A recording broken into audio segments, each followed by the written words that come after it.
Ini saya akan menjelaskan mengenai Kruskal-Wallis test. Jadi, statistik Kruskal-Wallis adalah salah satu peralatan statistika non-parametrik dalam kelompok prosedur untuk sampel independen. Uji Kruskal-Wallis merupakan alternatif uji non-parametrik dari varian satu jalur atau one-way ANOVA, di mana nilai data diganti dengan rank. Uji ini merupakan alternatif bagi uji F untuk pengujian kesamaan, beberapa nilai tengah dalam analisis varian, bila ingin menghindari dari asumsi kenormalan data, bila datanya berbentuk ordinal. Nah, Kruskal-Wallis test memiliki asumsi. Yang pertama itu, data merupakan sampel acak hasil pengamatan yang berasal dari populasi yang berbeda-beda. Yang kedua, populasi atau sampel tidak berdistribusi tertentu. Yang ketiga, jumlah sampel tidak sama besar. Yang keempat, skala pengukuran yang dipakai adalah ordinal. Yang kelima, ketiga sampel tidak saling mempengaruhi. Dan yang terakhir, keenam, variabel yang diamati adalah variabel acak kontinu. Baik, untuk melakukan uji statistik Kruskal-Wallis test, dia menggunakan rumus H sama dengan 12 per N kali N tambah 1 dikalikan dengan jumlah sigma I sama dengan 1 sampai dengan K untuk RI kuadrat per NI dikurang dengan 3 kali N tambah 1, yang dimana H adalah mendekati distribusi chi-square dengan DB sama dengan K kurang 1.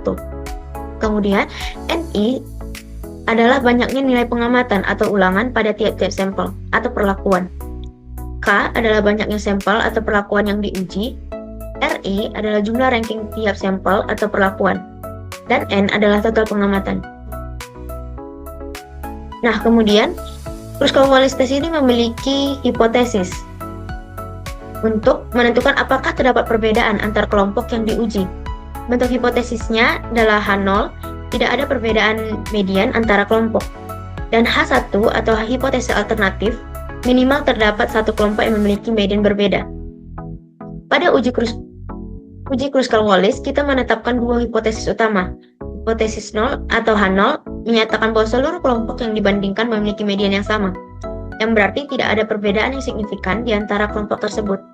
Sedangkan hipotesis alternatif atau H1 menyatakan bahwa setidaknya ada satu kelompok yang memiliki median yang berbeda dibandingkan kelompok lainnya. Artinya, terdapat perbedaan signifikan dalam data yang kita uji. Nah, di sini ada kriteria uji. Jika H lebih besar dari chi-square tabel, maka H0 ditolak. Dan jika H lebih kecil dari chi-square tabel, maka H0 gagal ditolak. Atau bisa menggunakan signifikan, yang dimana jika signifikan lebih kecil sama dengan taraf nyata atau alfa, maka tolak H0. Dan jika signifikan lebih besar sama dengan taraf nyata atau alfa, maka gagal tolak H0. Baik, selanjutnya akan dilanjutkan oleh teman saya. Baiklah, kita lanjutkan dengan Friedman test. Jadi, Friedman test atau uji Friedman adalah metode non-parametrik yang digunakan untuk rancangan acak kelompok lengkap. Jadi, tujuan uji Friedman test ini adalah untuk melihat ada atau tidaknya perbedaan pengaruh antar perlakuan. Ketika pengaruh perlakuan-perlakuan ini memiliki pengaruh yang berbeda, respon dari subjek yang diberi perlakuan setelah pengaruh pengelompokan PUBA dihilangkan. Sehingga, uji ini analog dengan prosedur parametrik analisis ragam dua arah. Selanjutnya kita masuk ke asumsi-asumsi pada Friedman test. Yang pertama digunakan untuk data berpasangan atau berulang, yaitu pengukuran pada subjek yang sama beberapa kali. Kemudian, setiap perlakuan diberikan pada subjek yang sama sehingga ada keterkaitan antar data dalam satu baris. Yang ketiga, data minimal harus berskala ordinal karena menggunakan sistem ranking. Yang keempat, ranking dilakukan di dalam masing-masing subjek, bukan digabung seluruh data. Yang kelima, tidak memerlukan asumsi distribusi normal sehingga fleksibel untuk berbagai jenis data. Dan yang terakhir, antar subjek harus tetap independen satu sama lain meskipun dalam satu subjek datanya saling berkaitan. Selanjutnya kita masuk ke uji statistik untuk Friedman test. Jadi uji statistik yang digunakan adalah sebagai berikut, yang dimana C itu merupakan jumlah treatment, B merupakan jumlah blok atau baris, RJ merupakan total ranking untuk treatment, dan J merupakan treatment. Baiklah, kita masuk ke hipotesis untuk Friedman test.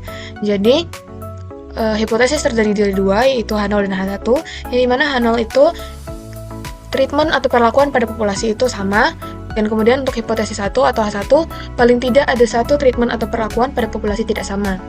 Yang dimana kriteria ujinya yaitu H0 ditolak jika nilai chi-square hitung lebih besar dari chi-square tabel. Atau H0 tidak dapat ditolak jika nilai chi-square hitung lebih kecil atau sama dengan chi-square tabel. Nah, sekarang kita masuk uji Kruskal-Wallis menggunakan RStudio. Di sini data kami terdiri dari 3 kelompok independen, masing-masing 10 sampel, dan karena data tidak normal, digunakan uji Kruskal-Wallis untuk membandingkan median antar kelompok. Nah, kita melakukan ujinya. Pertama, menyiapkan data. Langkah pertama, kita memasukkan data ke dalam RStudio dalam bentuk vektor untuk masing-masing kelompok. Nah, lalu di sini kita menggabungkan menjadi satu variabel utama dan dibuat variabel faktor untuk membedakan kelompok. Ini diperlukan karena fungsi uji DR membutuhkan format yang ini. Lalu masuk ke uji Kruskal-Wallis. Selanjutnya, kita menggunakan fungsi Kruskal test untuk menguji apakah terdapat perbedaan median antar kelompok. Maka, hasil yang didapat pada uji Kruskal-Wallis di sini menunjukkan p-value sebesar 0,04311. Dia lebih kecil 0,05 sehingga H0 ditolak. Artinya terdapat perbedaan signifikan antar kelompok. Artinya setidaknya ada satu kelompok yang memiliki median yang berbeda dibandingkan kelompok lainnya. Namun, uji ini belum menunjukkan secara spesifik pasangan kelompok yang mana yang berbeda, sehingga diperlukan uji lanjutan yaitu post hoc untuk mengetahui perbedaan tersebut secara lebih detail. Nah, kita lanjut memasukkan uji post hoc. Nah, teman-teman boleh memasukkan kodenya yang ini. Setelah uji Kruskal-Wallis menunjukkan hasil signifikan, kita melakukan uji lanjutan menggunakan fungsi down test untuk mengetahui pasangan kelompok mana yang berbeda. Pada kode ini berarti membandingkan nilai berdasarkan kelompoknya.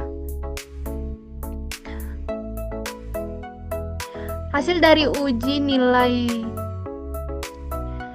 Z dan p-value untuk setiap pasangan kelompok yang kemudian digunakan untuk menentukan apakah perbedaannya signifikan atau tidak. Untuk hasil dari down test tadi, ada koreksi Bonferroni.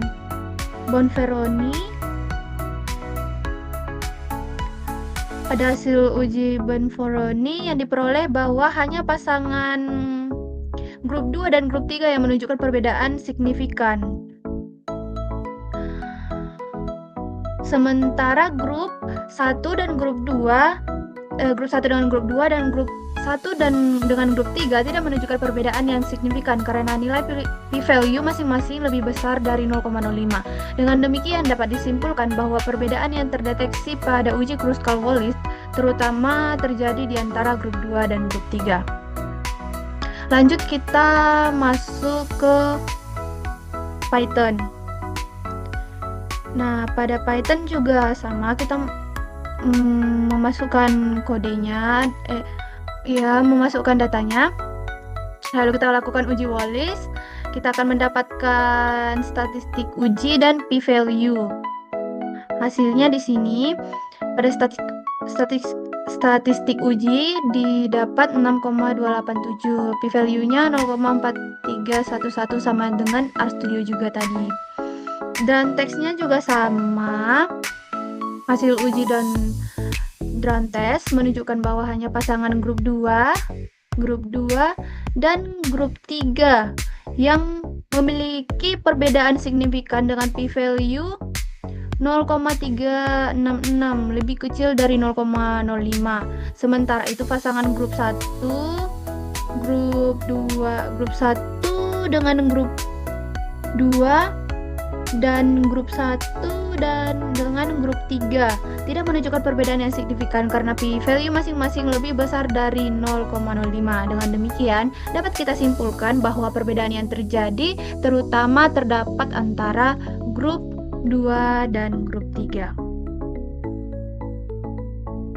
Nah, selanjutnya kita menguji Kruskal-Wallis menggunakan Python. Yang pada tahap pertama kita mengimpor library-nya dulu. Selanjutnya kita menginput data. Di sini data kami ada grup 1, grup 2, dan grup 3. Selanjutnya kita akan menguji Kruskal-Wallis dengan fungsi start_Kruskal. Lalu hasil output yang didapat yaitu dengan statistik uji 6,2878 dengan p-value 0,04311, lebih kecil dari 0,5. Lebih kecil dari 0,05 sehingga H0 ditolak. Karena H0 ditolak berarti uji ini belum menunjukkan secara spesifik pasangan kelompok mana yang berbeda, sehingga digunakan uji lanjutan yang menggunakan post-hoc untuk mengetahui perbedaan tersebut secara detail. Nah, di sini ada uji lanjutan dan tesnya menggunakan fungsi post-hoc dan. Lalu output yang didapat dari uji lanjutannya yaitu berdasarkan uji lanjut down dengan koreksi Bonferroni diperoleh bahwa hanya pasangan grup 2 dan grup 3. Grup 2 dan grup 3 yang menunjukkan perbedaan signifikan dengan p-value 0,03666, lebih kecil dari 0,05. Sementara itu, pasangan grup 1 dengan grup 2 dan grup 1 dengan grup 3 tidak menunjukkan perbedaan yang signifikan karena p-value masing-masing lebih besar dari 0,05. Dengan demikian, dapat kita simpulkan bahwa perbedaan yang terdeteksi pada uji Kruskal-Wallis terutama terjadi pada grup 2 dan grup 3. Kita akan melakukan uji Friedman menggunakan RStudio. Pada analisis ini digunakan uji Friedman karena data yang digunakan bersifat berpasangan, di mana pengamatan berasal dari subjek yang sama namun diberi perlakuan yang berbeda. Nah, di sini data kami terdiri dari 10 subjek yang masing-masing memperoleh 3 perlakuan, yaitu grup 1, grup 2, dan grup 3, sehingga data bersifat berulang. Lalu lanjut kita akan melakukan uji Friedman dengan memanggil fungsi Friedman test. Lalu outputnya yaitu statistik uji sebesar 13,351, lalu p-value yang didapat yaitu 0,001261, di mana lebih kecil dari 0,05 sehingga hipotesis 0 ditolak. Hal ini menunjukkan bahwa terdapat perbedaan yang signifikan antara perlakuan yang diberikan. Untuk mengetahui pasangan perlakuan yang berbeda dilakukan uji lanjut yaitu post-hoc. Lalu di sini kita melakukan uji lanjutnya. Terdapat di sini teman-teman boleh memasukkan kodenya. Lalu hasil yang didapat yaitu diperoleh bahwa pasangan J2 dan J3 menunjukkan perbedaan yang signifikan dengan p-value 0,0059 lebih kecil dari 0,05. Sementara itu pasangan J1 dengan J2 lebih besar dari 0,05. J1 dengan J2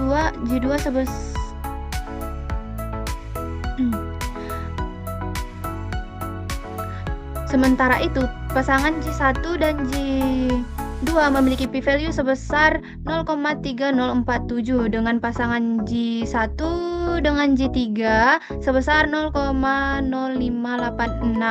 Yang keduanya lebih besar dari 0,05 sehingga tidak menunjukkan perbedaan yang signifikan. Karena meskipun demikian, nilai p-value pada pasangan J1 dan J3 mendekati batas signifikansi Dengan demikian dapat disimpulkan bahwa perbedaan antara perlakuan terutama terjadi pada G2 dan G3.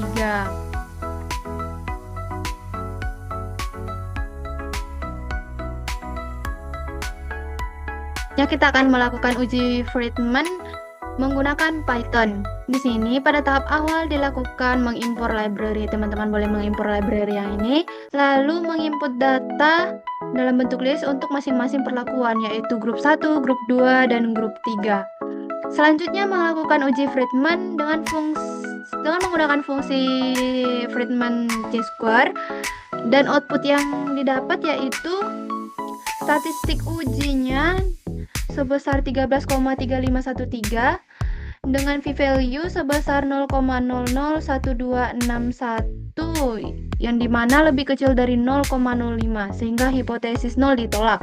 Karena hipotesis 0 ditolak berarti menunjukkan bahwa terdapat perbedaan yang signifikan antar perlakuan yang diberikan. Untuk mengetahuinya, kita akan melakukan uji lanjut yaitu Potts-Hook. Di sini teman-teman boleh melihat uji Potts-Hook, tetapi sebelum itu kita memeriksa data frame-nya dulu. Lalu memastikan tipe data benar atau untuk menghindari tipe error. Selanjutnya mengurutkan berdasarkan subjek dan perlakuan untuk konsistensi ranking. Lalu mencek tipe data. Baru kita akan melanjutkan uji Potts-Hook. Di sini teman-teman boleh menggunakan fungsi Potts-Hook Nemenyi-Friedman dengan output yang didapat yaitu hanya pasangan G2 dan G3 yang memiliki perbedaan signifikan dengan p-value sebesar 0,0015 lebih kecil dari 0,05. Sementara itu, pasangan G1 dengan G2 dan G1 dengan G3 tidak menunjukkan perbedaan yang signifikan karena nilai p-value masing-masing lebih besar dari 0,05.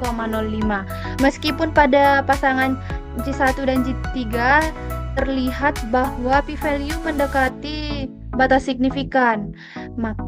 Dengan demikian dapat disimpulkan bahwa perbedaan yang terjadi terutama disebabkan oleh perbedaan antara perlakuan G2 dengan G3.